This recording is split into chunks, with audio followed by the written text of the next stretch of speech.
Super Saravana ஸ்டோர்ஸ்ல December 16 இருந்து ஜனவரி 15 வரைக்கும் ஒவ்வொரு பிரான்ச்லயும் ஒரு கஸ்டமருக்கு ₹1,00,000 மதிப்புள்ள தங்க நகை பண்டிகை பரிசு. திருப்பரங்குன்ற விஷயத்துல கடந்த 3 நாட்களாக நீதிமன்றத்துல தீவிரமான விசாரணை நடந்துகிட்டு இருக்கு. இந்த சூழ்நிலையில 3 மிக முக்கியமான தரப்புகள், அதாவது தமிழ்நாடு அரசு அறநிலைத்துறை தரப்பா இருக்கட்டும், இல்ல கோயில் தரப்பாக இருக்கட்டும், மூன்றாவது தர்கா தரப்பா இருக்கட்டும், புதிய ஆதாரங்களை எப்படி ஜி.ஆர். சுவாமிநாதன் இந்த வழக்கை நேரடியாக நிதானமாக விசாரிக்காமல் அவசரமாக உள்நோக்கத்தோடு விசாரித்தாரா அப்படிங்கிற பார்வையில பல ஆதாரங்களை கொண்டு வந்து கோர்ட்ல குவிச்சிருக்காங்க. 2 நீதிபதிகள் அமர்வு தீவிரமா விசாரிச்சிருக்காங்க. இந்த 3 தரப்பும் ஜி.ஆர். சுவாமிநாதனுக்கு எதிராக வைத்த ஆதாரங்கள் என்னென்ன, இன்னைக்கு கோர்ட்ல நடந்த விவாதங்கள் என்னென்ன. வணக்கம், அது தமிழ் குரல். நான் உங்கள் சத்யராஜ். திருப்பரங்குன்ற இஷ்யூ மையமாக வச்சு இன்னைக்கு அடுத்தடுத்த 3 நாளா நீதிமன்றத்தில் வந்து தொடர்ச்சியான விவாதங்கள் நடந்துகிட்டே இருக்கு. 2 நீதிபதிகளை கொண்ட அமர்வு விசாரிச்சுக்கிட்டே இருக்கிறாங்க. இந்த நேரத்தில் பாத்தீங்க அப்படின்னா ஜி.ஆர். சுவாமிநாதன் கொடுத்த தீர்ப்புக்கு எதிராக சுத்து போட்டுட்டாங்க அப்படின்னு சொல்லலாம். என்ன சுத்து போட்டுட்டாங்கன்னு சொல்றது அப்படின்னா, ஒரு பக்கம் தமிழ்நாடு அரசும் அறநிலைத்துறையும், இன்னொரு பக்கம் பாத்தீங்க அப்படின்னா கோயில் நிர்வாகம், மூன்றாவது தர்கா நிர்வாகம். இந்த 3 சைட்லயுமே அவங்க எடுத்து வச்ச ஆதாரங்கள் மிக மிக முக்கியமான உரையாடலை நீதிமன்றத்தில் நிகழ்த்தி இருக்கிறது. இந்த RSS, பாஜக, இந்துத்துவா, இந்து முன்னணியினுடைய சதி ஒட்டுமொத்தமாக நீதிமன்றத்தில் முறியடிக்கப்பட்டு கொண்டிருக்கிறது. அதுல குறிப்பா பாத்தீங்க அப்படின்னா தமிழ்நாடு அரசு மற்றும் அறநிலைத்துறை இவங்க வச்ச ஆதாரங்கள் ரொம்ப ரொம்ப ரொம்ப முக்கியமானது. ஏற்கனவே சமூக ஆர்வலர்களால நேரடியா RTI போட்டு தர்கா பக்கத்தில் இருக்கக்கூடிய தூண் என்ன அப்படிங்கிற கேள்வியை இப்ப இல்ல 10-15 வருஷத்துக்கு முன்னாடியே அந்த ஆதாரத்தை வெளியெடுத்துட்டாங்க. அந்த ஆதாரத்தை பயன்படுத்தி இன்னைக்கு தமிழ்நாடு அரசா இருக்கட்டும், இல்ல தர்கா தரப்பா இருக்கட்டும், கோயில் நிர்வாகமா இருக்கட்டும், அவங்க கொடுத்திருக்கக்கூடிய ப்ரூஃப் ரொம்ப முக்கியமானது.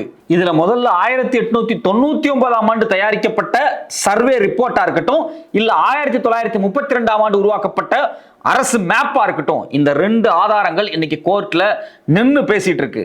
தமிழ்நாடு அரசு அறநிலைத்துறை சார்பா முதல்ல வச்ச வாதமே மலை உச்சியில் உள்ள தூண் தீபத்தூணே அல்ல அப்படிங்கிறது தான். அதுக்கான டாக்குமெண்டல் ப்ரூஃப் தான் கோர்ட்ல இன்னைக்கு சப்மிட் பண்ணப்பட்டிருக்கு. அதை தாண்டி தர்கா அருகே இருப்பது சர்வே தூண் அப்படிங்கறத ப்ரூவ் பண்ணிருக்கு. அதுக்கு தான் இவங்க 1899ஆம் ஆண்டு பிரிட்டிஷ்காரங்கள் நடத்தின அந்த சர்வே இருக்கு பாத்தீங்களா, ட்ரிக்னாமெட்ரிக்கல் சர்வே, அந்த ரிப்போர்ட்ஸ் எடுத்து கொடுத்திருக்காங்க. கூடவே பாத்தீங்க அப்படின்னா அந்த ட்ரிக்னாமெட்ரி சர்வேவின் அடிப்படையா இந்தியா முழுக்கவே மேப் தயாரிக்கப்பட்டுச்சு. அந்த மேப்ல இந்த தூண் என்னவா குறியீடாக 1932ல குறிப்பிடப்பட்டிருக்கிறது அப்படிங்கக்கூடிய ஆதாரத்தையும் கொடுத்திருக்காங்க. இது இல்லாம 73 ஆண்டுகளுக்கு மேலாக உச்சிப்பிள்ளையார் கோயில் மண்டபத்தில் தான் தீபம் ஏற்றப்பட்டு வருகிறது. இதில் எவ்வித பிரச்சனையும் இல்லை. அதாவது கடந்த 73 வருஷமாக எப்படி எந்த விதமான பிரச்சனையுமே இல்லாம, மத மோதல்கள் இல்லாம, மத நல்லிணக்கத்தோடு தீபம் ஏற்றப்பட்டு வந்தது. இது எப்படி பக்தர்களால் வழிபட்டு வந்தது அப்படிங்கிறது குறித்தான ஆதாரங்களை கொடுத்திருக்காங்க. இத்தோட சேர்த்து இன்னொரு விஷயத்தை என்ன சொல்றாங்க அப்படின்னா, அந்த கோயில் பக்கத்தில் இருக்கக்கூடிய இடத்துல தான் தீபம் ஏத்துறது, இதுதான் மரபு. இந்த மரபை நீதிமன்றம் கன்சிடர் பண்ணணும் அப்படிங்கிறதுக்கு இந்த 73 ஆண்டுகளாக தீபம் ஏற்றப்பட்ட ஆதாரங்கள் இருக்கு பாத்தீங்களா, இது எல்லாத்தையும் கொடுத்திருக்காங்க. இது மட்டும் இல்லாம கோயில் நிர்வாகத்தை மையமாக வச்சு தமிழ்நாடு அரசும் அறநிலைத்துறை என்ன சொல்றாங்க அப்படின்னா, கோயில்ல தீபம் ஏற்றுறதா இருக்கட்டும், இல்ல மத்த கோயில் நடவடிக்கையா இருக்கட்டும், இது எல்லாத்தையும் கோயில் தான் செய்யணும். வேற யாரும் வெளியே வந்து திடீர்னு கோயிலுடைய மரபுகளையோ கோயிலுடைய நிர்வாக அதிகாரங்களையோ தாண்டி செய்ய முடியாது அப்படிங்கிறத இன்சிஸ்ட் பண்ணி இதை நீங்க கன்சிடர் பண்ணணும். இப்படித்தான் அறநிலைத்துறை உருவாக்கப்பட்டதுக்கு பிறகு தமிழ்நாட்டில் கோயில் நிர்வகிக்கப்பட்டிருக்கிறது அப்படிங்கிற ஆதாரத்தை கொடுக்குறாங்க. இப்ப இதுல பிரச்சனையே என்ன அப்படின்னா, நீதிபதி கோயில் நிர்வாகத்தை போய் தீபம் ஏற்ற சொல்லியிருந்தா கூட பிரச்சனை இருக்காது. ஆனா கோயில் நிர்வாகம் இல்லாம, பக்தர்கள் இல்லாம, RSS கார இந்து முன்னணிக்காரனை போய் தீபம் ஏற்ற சொன்னார் யாரு, ஜி.ஆர். சுவாமிநாதன் நீதிபதி. அதனாலதான் கடும் எதிர்ப்பு. குறிப்பா என்ன சொல்ல போனா, நீதிமன்றத்தை பாதுகாக்கக்கூடிய அந்த காவல்துறை அவங்களை அனுப்பிச்சு RSS காரனை போய் தீபம் ஏற்ற சொன்னதுலதான் மிகப்பெரிய இஷ்யூவே வந்துச்சு. அங்க இருக்கக்கூடிய மக்களும் பக்தர்களும் அந்த அதிகாரியும் RSS காரனும் அங்கிருந்து கிளம்பி போன சொன்னப்போ அவன் எல்லாம் கிளம்பி போகும்போது கைதட்டி வரவேற்றாங்க. தயவு செஞ்சு வெளியே போயிருங்க, மதுரைக்குள்ள வராதிங்க, இந்த கூட்டத்துல யாருமே மதுரைக்காரங்களே கிடையாது, முன்ன பின்ன திருப்பரங்குன்ற மலைக்கே நீங்க வரல, ஆனா இன்னைக்கு வந்து நீங்க கோயில்ல வந்து இப்படி தகராறு பண்றீங்க, இது எங்களுடைய மத நல்லிணக்கத்துக்கு எதிரானதுன்னு மக்களே எதிர்த்து இருக்கிறாங்க. இந்த மரபு ரீதியான கடைபிடிக்கப்பட்ட எல்லா வழிமுறைகளையுமே அவங்க கோர்ட்ல பேசியிருக்கிறாங்க. அது மட்டும் இல்லாமல் தமிழ்நாடு அரசு தரப்பிலிருந்து சொல்லும் போது 1994ஆம் ஆண்டுக்கு பின்னரே இந்த பிரச்சனை உருவாகிறது அப்படிங்கிறதுக்கான ஆதாரத்தை கொடுக்குறாங்க. குறிப்பாக 92ல பாபர் மசூதி இடிக்கப்பட்டதுக்கு பிறகு இந்தியா முழுக்கவே பாஜக இது ஒரு ஸ்ட்ராட்டஜியா பயன்படுத்துறாங்க. நாம போய் அங்க இருக்கக்கூடிய மசூதியோ தர்காவோ சர்ச்சோ ஏதோ ஒண்ணு மேல ஒரு பிரச்சனையை உருவாக்கி இங்க வந்து முருகன் கோயில் இருந்துச்சு, சிவனுக்கு கோயில் இருந்துச்சு, ராமனுக்கு கோயில் இருந்துச்சு, சிவனுக்கு கோயில் இருந்துச்சு, எதையாவது ஒன்று சொல்லி ஒரு பிரச்சனையை உருவாக்கிட்டோம்னா இந்துக்கள்லாம் நம்ம கூட வந்துருவாங்க, நமக்கு ஓட்டு போட்டுருவாங்க. இங்க பாருங்க, பாஜகவுக்கு ஓட்டு போட்டா தான் நம்ம கோயிலை பாதுகாக்க முடியும் அப்படிங்கிற கேம்பெயினை பண்ணிடுவாங்க. இது எல்லாமே 92 பாபர் மசூதி இடிப்புகளில் இந்த பாஜக அரசாங்கம் கத்துக்கொண்ட பாடம். அதன் அடிப்படையில் தமிழ்நாட்டுக்கு ஒரு ஸ்ட்ராட்டஜி வைக்கிறாங்க. இந்த திருப்பரங்குன்றத்தை மையமாக வச்சு 94 இருந்து இந்த பிரச்சனை உருவாகுது. 94க்கு முன்னாடி இந்த பிரச்சனை இருந்துச்சா? இல்லவே இல்லை. அப்ப 94 வரைக்கும் தீபம் ஏற்றும் போது எல்லா பக்தர்களும் வழிபட்டார்கள். பாபர் மசூதி இடிப்புக்கு பிறகு ஏன் இந்த பிரச்சனை வருது அப்படிங்கிற கேள்வியும் முக்கியமான விவாதமாக கோர்ட்ல இருக்கு. இதுல இன்னொரு முக்கியமான விஷயம் என்னன்னா, அறநிலைத்துறை என்ன சொல்றாங்க அப்படின்னா, தர்கா தரப்புல இருந்து நீங்க என்னத்தை இது வரைக்கும் கேட்டிருக்கிறீங்க அப்படிங்கிற கேள்வி முன்வைக்கிறாங்க. அதாவது ஒரு பிரச்சனை வருதுன்னா 2 தரப்பு இருக்கும். ஒருத்தர் ஃபார் எக்ஸாம்பிள் இப்ப இந்த தூணை 2 பேர் எங்களது அப்படின்னு சொல்றாங்க. ஒன்னு இந்து மக்கள் தரப்பு அப்படின்னு சொல்லி RSS இந்துத்துவ குழுக்கள் நிக்குது. இன்னொரு பக்கம் அது யாருகிட்ட இருக்கு அப்படின்னா தர்காவினுடைய பாதுகாப்பு இருக்கு. அப்ப தர்கா ஒரு தரப்பா இல்லையா? இங்க இப்ப தர்காவினுடைய தரப்பை நீதிமன்றத்தில் GR சுவாமிநாதன் இதுவரைக்கும் கேட்டாரா? கேட்கல. அப்ப தர்காவினுடைய தரப்பு என்ன, அவங்களுடைய வாதம் என்ன, அவங்கள்ட்ட இருக்கக்கூடிய உண்மை என்ன, அவங்கள்ட்ட இருக்கக்கூடிய ப்ரூஃப் என்ன அப்படிங்கறத தயவு செஞ்சு கன்சிடர் பண்ணணும், அதை கேட்கணும் அப்படிங்கிறதையும் தமிழ்நாடு அரசாங்கம் மிக முக்கியமாக முன் வச்சிருக்காங்க. இதுல இன்னொரு முக்கியமான விஷயம் என்னன்னா, கோயிலே பாத்தீங்க அப்படின்னா அந்த கோயிலுடைய நிர்வாக குழு இருக்கு இல்லையா, அவங்களே GR சுவாமிநாதனுடைய தீர்ப்புக்கு எதிராக வெளிப்படையாகவே 3 கடிதங்கள்லாம் வந்துச்சு. பல கேள்விகளை நீதிமன்றத்தில் கேட்டிருக்காங்க. அதுல குறிப்பா அவங்க என்ன சொல்றாங்க அப்படின்னா, தீபம் ஏற்றும் விவகாரத்தில் தங்களுக்கே முழுமையான அதிகாரம் உண்டு. நியாயமானது தானே? காலங்காலமாக கோயில்ல தீபம் ஏற்றக்கூடிய அதிகாரமும் உரிமையும் யாருக்கு இருக்கு? கோயில் நிர்வாகத்துக்கிட்ட இருக்கு. நீங்க கோயில் நிர்வாகத்துக்கிட்ட அதிகாரம் இருக்கும்போது நீங்க RSS காரனை எப்படி போய் நீங்க ஏற்ற சொல்லலாம்? இதுதான் கோயில் நிர்வாகத்தினுடைய வெளிப்படையான கேள்வி. 2வது, கோயில் நிர்வாகத்தில் உயர்நீதிமன்றம் நேரடியாக தலையிட முடியாது. நியாயம் தானே? கோயில் நிர்வாகத்துக்குள்ள எப்படி உயர்நீதிமன்றம் தலையிட முடியும்? அறநிலைத்துறை, கோயில் நிர்வாகம், இவங்க 2 பேர் இருக்கும்போது நீங்க புதுசா எப்படி ஒரு ஆர்டரை பாஸ் பண்ண முடியும்? அந்த ஆர்டர் செல்லாது அப்படிங்கிறதா கோயில் நிர்வாகத்தினுடைய ஒரே வாதமா இருக்கு. 100 ஆண்டுகளுக்கு மேலாக திருப்பரங்குன்றத்தில் தீபம் ஏற்றும் நடைமுறை ஆகம விதிப்படியே நடக்கிறது அப்படின்னு சொல்லி தெளிவா சொல்றாங்க. இங்க ஆகம விதி ஃபாலோ பண்ணப்பட்டது. இன்னும் சொல்ல போனா பட்டர்கள், ராஜபட்டரா இருக்கட்டும் இல்ல மத்தவங்களா இருக்கட்டும், எல்லாரும் வெளிப்படையா என்ன சொல்றாங்க அப்படின்னா, ஆகம விதிப்படி இந்த தூணை தவிர வேற தூணில் தீபம் ஏற்றக்கூடாது. அது ஆகம விதிக்கு எதிரானது.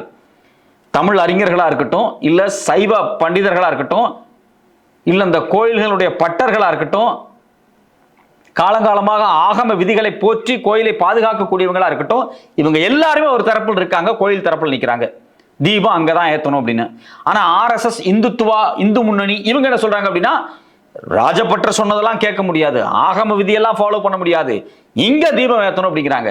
கோயிலினுடைய ஆகமத்துக்கு எதிரான ஒரு செயலை RSS எப்படி தனக்கு சாதகமாக செய்து கொள்கிறது இந்த விஷயத்துல நமக்கு புரியும்.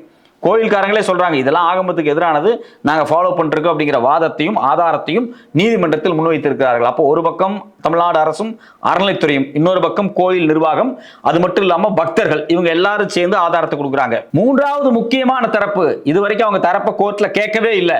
அது யாரு அப்படின்னா நம்மளுடைய தர்கா தரப்பு. 1923 மலை மேல தர்கா இருக்கிறப்ப இந்த சொத்துக்கள் யாருடையது அப்படிங்கிற பிரச்சனை வருது. அந்த பிரச்சனை வரும்போது அன்னைக்கு இருந்த பிரிட்டிஷ் அரசாங்கத்தினுடைய நீதித்துறை பிரிவியூ கவுன்சில்ல ரொம்ப அழகா தீர்ப்பு வந்திருக்கு. இந்த தர்கா இருக்கு இல்லையா, மலை மேல இந்த தர்காவை சுத்தி இருக்கக்கூடிய குறிப்பிட்ட டிஸ்டன்ஸ் கிட்டத்தட்ட பாத்தீங்கன்னா ஒரு 75 மீட்டர் சொல்றாங்க. இதுக்குள்ள இருக்கக்கூடிய சொத்துக்கள் யாருது? தர்காவுது.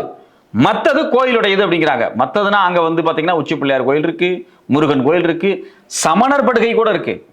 தமிழ்நாட்டுல இந்து கோயில்கள் மட்டும் கிடையாது, சமண கோயில்களையும் தமிழ்நாடு அரசு அறநிலைத்துறை பாதுகாத்து கொண்டிருக்கிறது. இப்ப நான் என்ன கேட்கிறேன், அது முஸ்லீம் காலி பண்ணணும் அப்படின்னு இங்க ஒரு குரூப் சொல்லுதுல, சமணர்கள் ஒருத்தர் வழக்கு போடுறாரு. இது முழுக்க முழுக்க சமண மலை, மகாவீரருக்கு சொந்தமான மலை, சமண மதத்துக்கு சொந்தமான மலை. இங்க முருகன் கோயில் இருக்கக்கூடாது, அது மட்டும் இல்லாம இருக்கக்கூடிய காசி விஸ்வநாதர் கோயில் இருக்கக்கூடாது, இல்ல உச்சி பிள்ளையார் கோயில் இருக்கக்கூடாது, எந்த கோயிலுமே இருக்கக்கூடாது, சமணர் வாழ்ந்த குகை மட்டும்தான் இருக்கணும் அப்படின்னு சொன்னா இப்ப என்ன நடவடிக்கை இந்த கோர்ட் எடுக்க முடியும்? நியாயம் தானே? சமணர் தானே 2000 ஆண்டுகளுக்கு முன்னாடியே அங்க வாழ்ந்தவங்க. ஸோ அப்ப இது மாதிரியான பயங்கர சிக்கல்கள்லாம் இருக்கு. இது எதையுமே பொருட்படுத்தல. தர்கா தரப்புல என்ன சொல்றாங்கன்னா, தனி நீதிபதி அவசரமாக வழக்கை விசாரித்தார். நியாயமான விஷயம். அவங்க என்ன சொல்ல வர்றாங்க அப்படின்னா, அது ஏங்க தீப ஏத்தருக்கு 24 மணி நேரத்துக்கு முன்னாடி நீங்க உத்தரவு கொடுக்குறீங்க? ஒரு வருஷம் இருக்கு, இனி அடுத்த வருஷம் இதே மாசம் இத்தனாம் தேதியில தான் தீபம் ஏத்த போறாங்க. இப்ப விசாரிங்க, ஒரு 6 மாசத்துக்கு முன்னாடி தீர்ப்பு கொடுங்க. ஆனா நீங்க என்ன பண்றீங்க அப்படின்னா, எந்த விதமான நேரமும் கொடுக்காம 24 மணி நேரத்துக்கு முன்னாடி ஒரு தீர்ப்பு கொடுத்து மேல போய் தீபம் ஏத்துங்கிறாங்க. இதையே தான் அவர் என்ன பண்ணாரு, கரூர் வழக்கிலையும் பண்ணாரு. கரூர்ல அந்நரூர் பக்கத்தில் இருக்கக்கூடிய கோயிலில் எச்சு இலை மேலே உருளக்கூடிய வழக்கு இதே ஜிஆர் சாமிநாதன்கிட்ட வரும்போது அந்த சடங்கு மே 18ஆம் தேதி நடக்குது. 17ஆம் தேதி நீங்கள் என்ன பண்ணுறாங்க அப்படின்னா இல்லை அந்த சடங்கு நடத்தலாம் அப்படின்னு உத்தரவிடுறாரு. அந்த சடங்கு தடைபட்டுச்சு. 2 நீதிபதிகளுடைய அமர்வு அதை தடை செஞ்சிருந்தாங்க. ஆனால் இருந்தாலும் ஜிஆர் சுவாமிநாதன் 24 மணி நேரத்துக்கு முன்னாடி உத்தரவு கொடுத்து அந்த சடங்கை நடத்த சொல்றாரு. 2 நீதிபதி சொன்ன ஒரு உத்தரவை ஒரு நீதிபதி மறுத்து வேற ஒரு விஷயம் கொடுக்காரு. இதனால தான் பார்த்தீங்க அப்படின்னா இந்த ஜிஆர் சுவாமிநாதன் மேலே ஜுடிஷியல் இன்டிசிப்ளின் அந்த வழக்கில் 2 நீதிபதிகள் அமர்வு சொன்னாங்க. ஏன்னா அது ஜுடிஷியல் இன்டிசிப்ளின், ஜுடிஷியல் ஹைரார்கின்னு ஒன்று இருக்கு. ஒரு நீதிபதி கொடுத்தா அதுக்கு பிறகு 2 நீதிபதி கொடுத்துட்டு அது முடிஞ்சு. ஆனால் இங்கே என்ன நடக்குது அப்படின்னா 2 நீதிபதி கொடுத்த தீர்ப்பை உடைச்சு ஒரு நீதிபதி உள்ள ஒரு போறாரு. ஸோ அப்போ இந்த சிக்கல்கள்லாம் வந்து ஏற்கனவே விவாதிக்கப்பட்டுச்சு. அதனால தான் பார்த்தீங்கன்னா தர்கா தரப்பு என்ன சொல்றாங்க அப்படின்னா அவசரமாக நீதிபதி இந்த தீர்ப்பை கொடுத்துருக்காரு 24 மணி நேரத்துக்கு முன்னாடி. தர்காவினுடைய வாதத்தை எதையுமே கேட்கல. வெளிப்படையான உண்மையா இருக்கு. 2வது விஷயம்னா தர்கா தரப்பு வாதங்களை காணொலி வாயிலாக கேட்க மறுத்து விட்டார். ஸோ இது அதை விட முக்கியமான விஷயம். அவர் கேட்கலங்கிறத விட இவங்க சொல்றதுக்கு ஒரு பிரதிவாதமா வந்து முன்வைக்கும் போது அதை காணொலி வழியாக கேட்க மறுத்து இருக்கிறார்கள். 3வது தர்கா தரப்பை கேட்டால் என் ரத்த சர்க்கரை அளவு அதிகரித்து விடும், எனவே இன்று கேட்க போவதில்லை அப்படின்னு யார் சொல்லியிருக்காங்க? தனி நீதிபதி ஜிஆர் சுவாமிநாதன் சொல்லியிருக்காரு. உங்களுக்கு சர்க்கரை ஏறுது இறங்குறதெல்லாம் கோர்ட்ல பிரச்சனை கிடையாது. மக்களுடைய வாழ்க்கையும் பாதுகாப்பும் பக்தியும் ரொம்ப முக்கியம். RSS தரப்பு அவங்களுடைய வாதத்தை முன்வைக்கும் போது உங்களுக்கு சர்க்கரை லெவல் ஏறல. ஆனா தர்கா தரப்பு வைக்கும் போது உங்க சர்க்கரை லெவல் ஏன் ஏறுது? அப்போ உங்களுடைய மனம் என்ன? இதை கேட்டா சர்க்கரை ஏறு, இதை கேட்டா சர்க்கரை இறங்காது அப்படின்னா ஜிஆர் சுவாமிநாதன் யார் தரப்புல ஒரு நீதிபதியாக இருந்தாரா இல்ல யாருக்கோ தரப்புக்காக வேலை பார்த்தாராங்கிற கேள்வியும் வருது. தர்கா தரப்பு வாதங்களை கேட்காமல் பாதியிலேயே வீடியோ கால் இணைப்பை துண்டித்தார். இது தங்களை அவமதிக்கக்கூடிய செயல். நியாயமான விஷயம் தானே? 2 தரப்பு இருக்கும்போது ஒரு தரப்பை நீங்க முழுசா கேட்குறீங்க, இன்னொரு தரப்பை கேட்க மாட்டேங்கிறீங்க, கேட்டா சுகர் ஏறுதுங்கிறீங்க. இதெல்லாம் பார்க்கும்போது தான் விசித்திரமா இருக்கு. 3வது தனி நீதிபதி ஜிஆர் சுவாமிநாதன் தமது உத்தரவில் படையெடுப்பு ஆக்கிரமிப்பு என பயன்படுத்திய வார்த்தைகள் எங்களை பாதிக்கிறது அப்படிங்கிறாங்க. நியாயம் தானே? ஆக்குபைடு லேண்டு அன்ஆக்குபைடு லேண்டு அப்படின்னா என்ன அர்த்தம்? சமணர்கள் அவங்க வந்து முருகன் டெம்பிளும் பிள்ளையார் டெம்பிளும் ஆக்குபைடு லேண்டு அப்படின்னு சொல்ல முடியுமா? சொல்ல முடியாதுல்ல. அது எப்படி இதை மட்டும் முஸ்லீம் இருக்கக்கூடிய இடத்த மட்டும் ஆக்குபைடு லேண்டு அப்படின்னு வந்து இவர் சொன்னார்? ஒரு நீதிபதி அப்படி சொல்லலாமா? நீதிபதியினுடைய ஒட்டுமொத்த அவருடைய ஆவணங்கள் தீர்ப்புகள்ல இஸ்லாமியர்களுடைய இடத்தை குறிப்பதற்கு ஆக்குபைடு லேண்ட் என்று திட்டமிட்டு எழுதியிருக்கிறாரா அப்படிங்கிற கேள்வியும் வந்திருக்கு. இது மிக முக்கியமான ஒரு விவாத பொருளாக அந்த தீர்ப்பில் இருக்கக்கூடிய மிக மிக முக்கியமான ஒரு சொல்லாக இது பார்க்கப்பட்டுச்சு. ஏன் அப்படின்னா எதிர்காலத்தில் இந்த வழக்கு திரும்பவும் விசாரணைக்கு உச்சநீதிமன்றத்துக்கோ மற்ற இடங்களுக்கோ வரும்போது இது ஆக்குபைடு அப்படிங்கிறத பொதுமக்கள் மனதில் இந்துத்துவ ஆதரவு சக்திகள் மனதில் பதிவைப்பதற்காகவே திட்டமிட்டு இந்த வார்த்தையை பயன்படுத்தி இருக்கிறாரா அப்படிங்கிற கேள்வி நமக்கு வந்திருக்கு. தர்கா தரப்பும் இந்த கேள்வியை கோர்ட்ல கேட்டிருக்கிறாங்க.